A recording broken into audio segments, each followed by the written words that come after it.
All right, ladies and gentlemen, thanks for joining us again. We're going to be speaking once more about Veterans Affairs, a part of our weekly series. I hope you all enjoyed the holiday. Obviously, now we're back before you start your weekend. So first of all, thank you, Troy, of course. It would be hard to do this without you. And I'd like to welcome our guest today. He is the Director of Veteran Affairs of Philadelphia, and that's Carlo Aragoncillo. Carlo, thanks for joining. Hey, thanks so much for having me, John. Thanks, Troy, for setting this up. Yeah, no problem.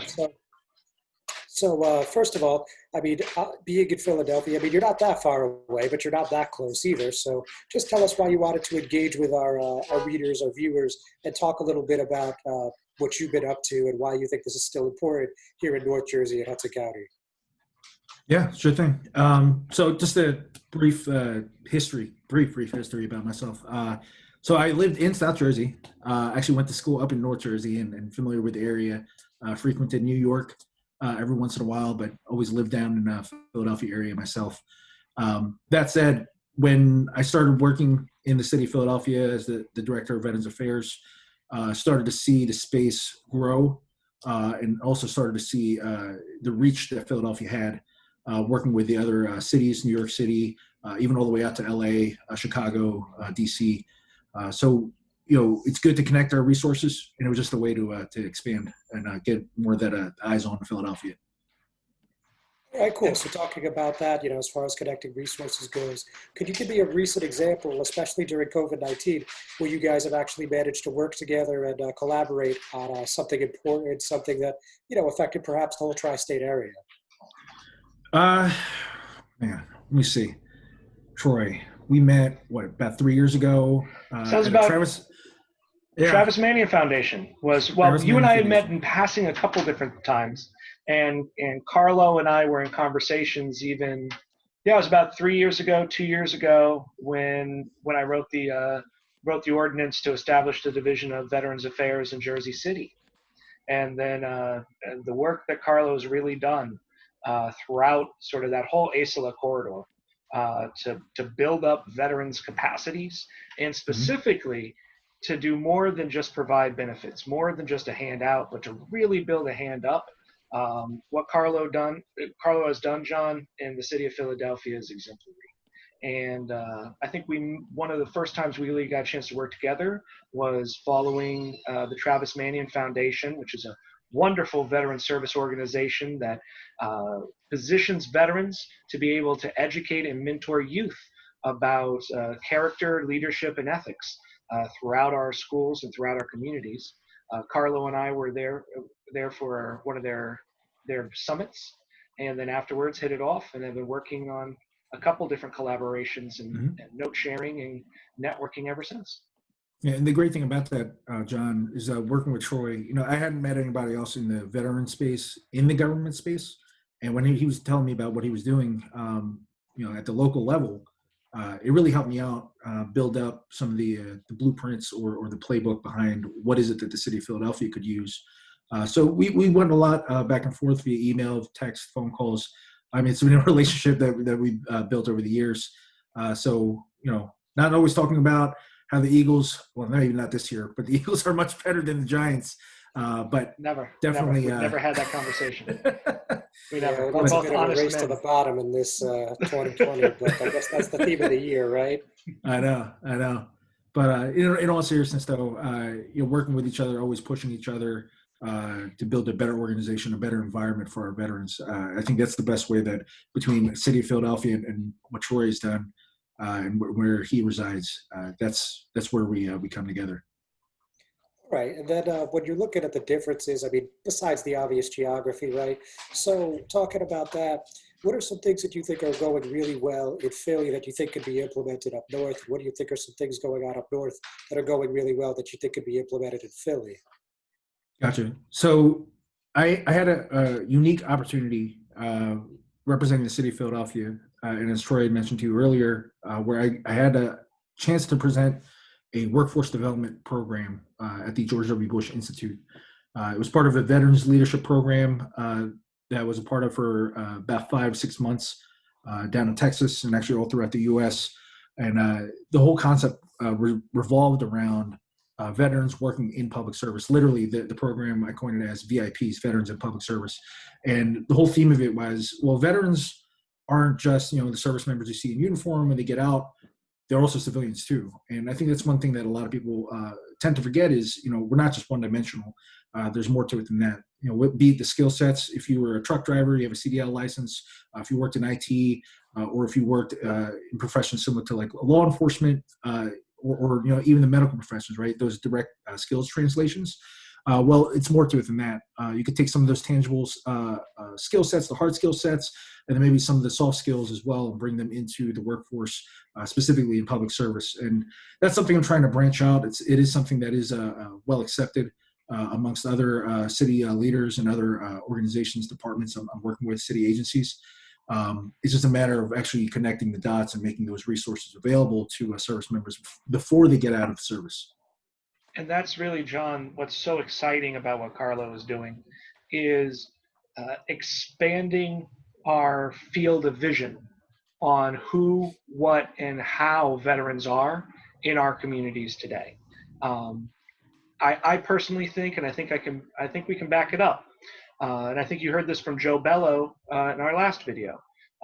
There's a lot of attention to veterans' pasts, but the pasts are just that.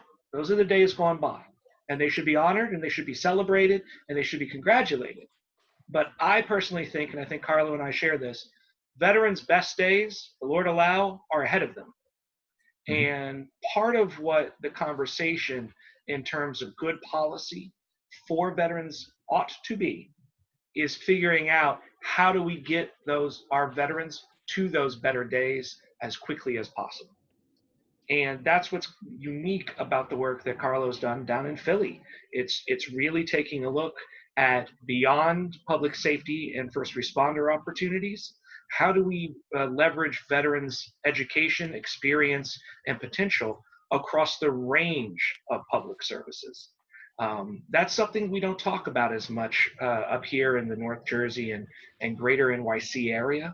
And I think it's something that is a real growing edge for us moving forward. All right, great. So, Carlo, when we're talking about some of the struggles with COVID-19, I mean, obviously, we've talked about this several times over throughout this series, and it's well documented, things like homelessness. But just wondering some other things that you've experienced that has been unique due to the circumstances of this public health emergency that maybe you could share with us and elaborate on. Yeah.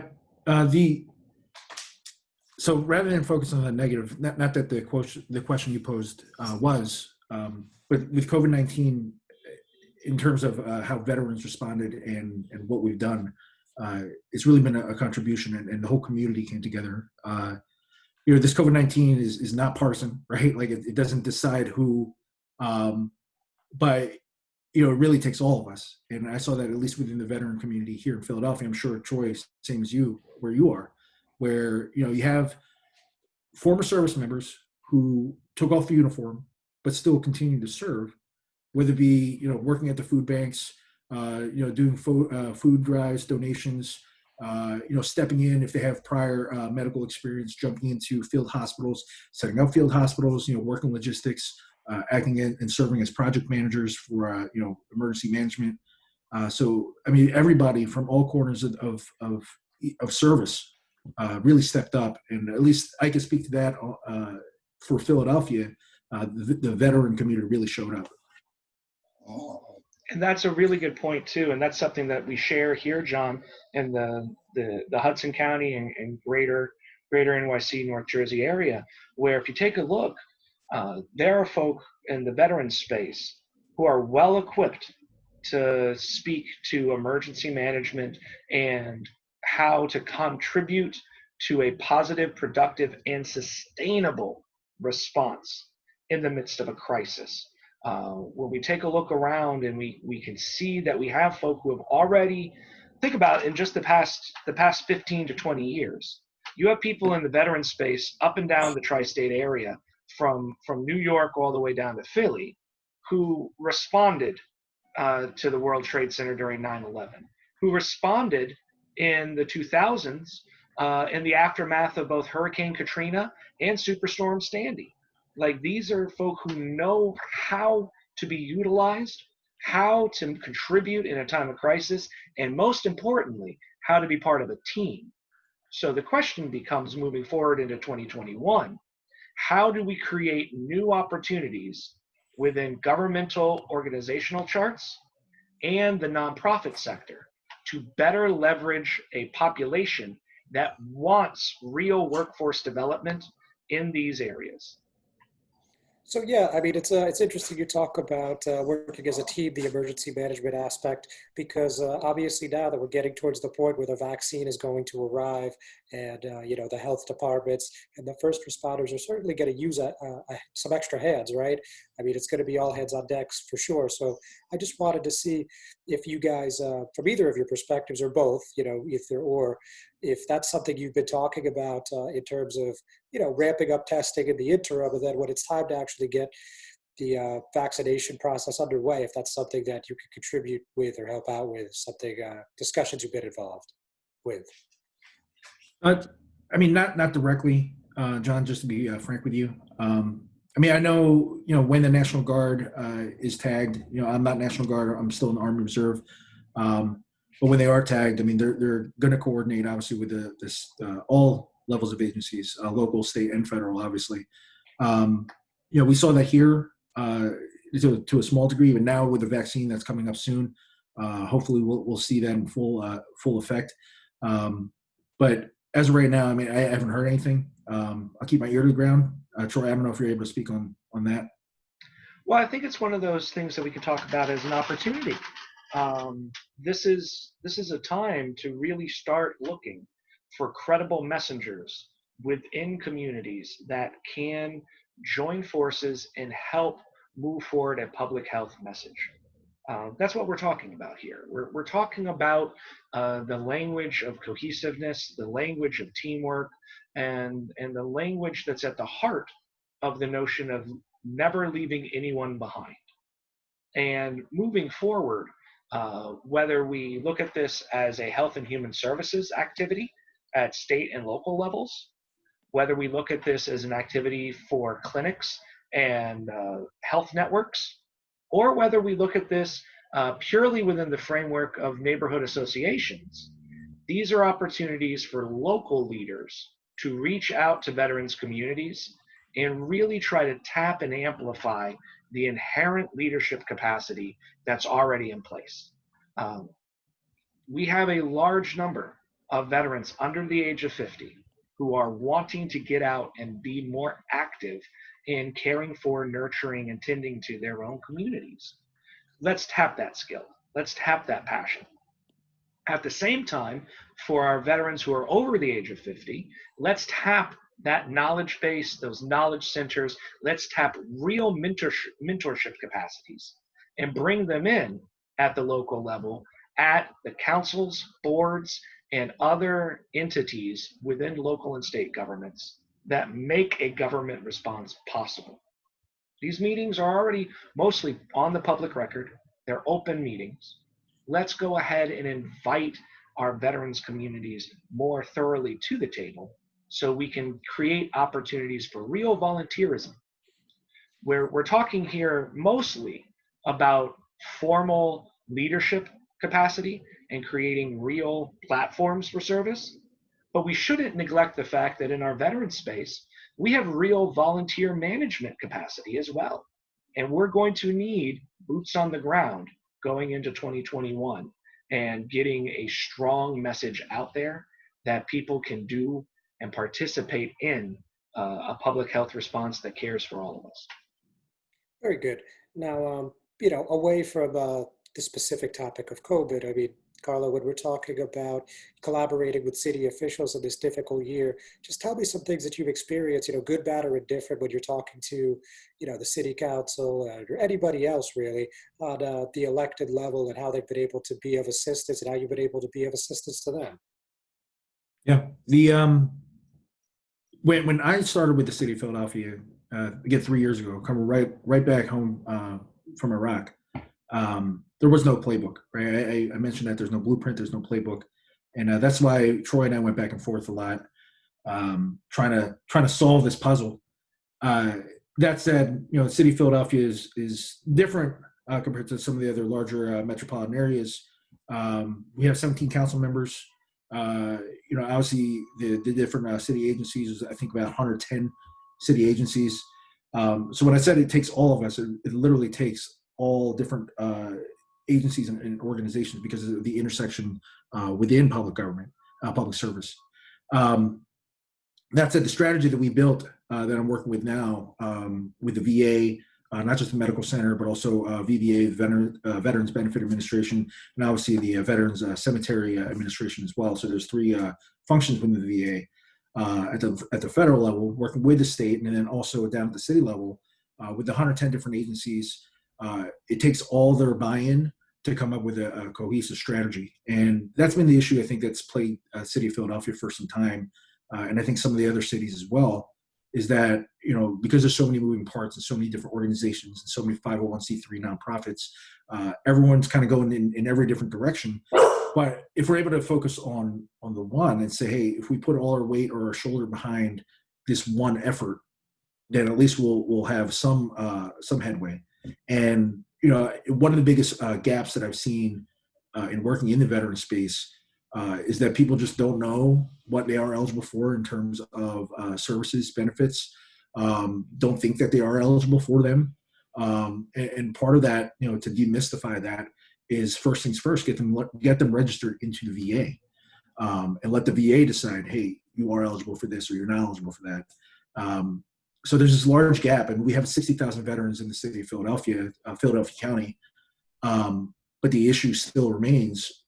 They're not being served, right? They're not registered, or they don't know that they're these things that they are eligible for. So, coming up with that strategy, working with the federal level and obviously the state, and really tightly coordinated with the city council members, hitting each of the districts to say, okay, we're going to do on maybe a quarterly basis or annual basis. Here's a registration drive that we're going to do for veterans so that no one does fall through the cracks and we get them the services that they need. All right, interesting. Troy, is there anything you wanted to add? You're on mute, Troy. There's something really great that Carlo just pointed out, John, that I really think he has done exceptionally with, and that I think everybody really kind of tries to figure out themselves. And that's the interconnectivity of it all. That's the interagency of it all. It is very dangerous and all too easy for Veterans Affairs to be a stovepipe that creates its own cave into which veterans descend and do not come out. That's dangerous. That's not conducive to healing. And in the end, that's not conducive to the kind of reintegration efforts that specifically post 9/11 veterans, but truly I think all veterans would benefit from. Instead, what you've heard, and Carlo, what I think you've done really well, is be an advocate for veterans across the spectrum of government agencies, across the spectrum of the nonprofit community. Because in the end, every veteran is also a resident, a neighbor, and God willing, a friend to somebody. And the best way to reach veterans is to be present in the community. Those two things feed each other. You can't take care of veterans without taking care of the communities. You can't take care of communities, I think, without taking care of veterans. And Carlo, the thing I think that's most interesting for me is that you're present talking to the rest of your colleagues in each of the other government agencies and trying to create those connections. It would be really easy to just sort of sit in your office and just do quote unquote vet stuff. The fact that you're constantly out there in Philly advocating is exactly the kind of public-private partnerships and expanded view of Veterans Affairs that I think is just really transformative. I appreciate it, Troy. And just to add to that, John, and I didn't even tell Troy this. Literally, I think the first day on the job, I asked, okay, now what do I do, right? Like, what are my marching orders? Like, I mean, I can figure it out. I figured it out. I'm still figuring it out. But they literally told me, said, hey, go to veterans events and take care of veterans. and that's all I had. And since then, I branched out into everything else. So to Troy's credit, there's a lot of overlap and intersectionality. Yeah, thanks, man. So Yep. another thing that I wanted to touch on, and this may be the last one. Let's see where this takes us. But another thing that I wanted to touch on was just again, 2020's been quite a year. So, but with that, I still wanted to hear, like, what do you think was a big accomplishment, and what do you think something that maybe didn't go as well as you would have hoped, but you'd like to continue to work on forward into 2021? Oh man, I wish we had more time. I will go a little bit more into detail about VIPs, the Veterans and Public Service Program. But literally up until February of this year, I had the talks going with the Office of Workforce Development for the City of Philadelphia. And I mean, we were starting to figure things out to mirror it's what's called, I think, IPS, Immigration Professional Services, it was a program around immigrant professionals in the city of Philadelphia. So there were some best practices we were going to take from there and implement them into the VIPs program. But ever since COVID took over, kind of just put a pause on everything. That didn't slow me down. I actually worked behind the scenes, working with the Department of Defense, DoD TAP, reached out to the Pentagon, House Committee on Veterans Affairs, a few other organizations just to kind of lay the foundation. But we're identifying now, I think, some of the basic issues that can be resolved, and hopefully if this gets out to the right people, you can reach out and we can problem solve this together. But trying to figure out how to house veterans and how to transport veterans in a fellowship program, welcoming them into a city or a new city, because the DoD TAP program is now expanded. It's now 1 year instead of 5 days. So instead of 5 days, they say, hey, here's a 214. See you. They expand it to 1 year. So it now affords people the opportunity to go preview a city or community before they actually transition it and separate from the military. So that was the intent with Philadelphia, was to bring them here to Philly, show them a good time, get a cheesesteak, check out an Eagles game, all the good things, right? And then maybe go see Troy up in Jersey. I thought you said good things. There you go. Take your one shots. One of those three. I'm not going to tell which one. Take your shots. The Giants are winning the division this year. John, what you just heard from to the bottom, but anyway, what you just heard from Carlo too, with that we're talking about positioning veterans for success, not just to survive but thrive. And that program, Carlo, that you're building up and conceiving, particularly grounding it in the language of workforce development, that's exciting. Like that's really what we've been talking, John, over the past couple of videos, and where we're going with some of the future conversations for us here in Hudson County and in our surrounding area, is how do we nurture real entrepreneurship so we can grow veteran-owned businesses? How do we nurture real workforce development in management and administrative skill sets so that way we have people who know how to survive, thrive, and get past a crisis to be in positions to help make decisions and informed good policy and decision making. There's a variety of different entities and opportunities that Carlo has nurtured down in Philadelphia that we could really benefit, I think, in building a dialogue in our part of the world on entrepreneurship and social entrepreneurship, home ownership and home retention, and ultimately creating our next generation of leaders. We have that capacity. The question is that going to be a priority moving into 2021? Because I don't want people to have to move down to Philly for an opportunity, because then they become Eagles and Phillies fans, and nobody wants that. So far better for them to move up here with us, where we have actual culture and civilization. Yes, very, very humbly said. So with that, I mean, I think we're right about where we want to be. So just any closing thoughts, Carlo, anything you want to part with our viewers on, anything in particular, just kind of open-ended you wanted to throw out there?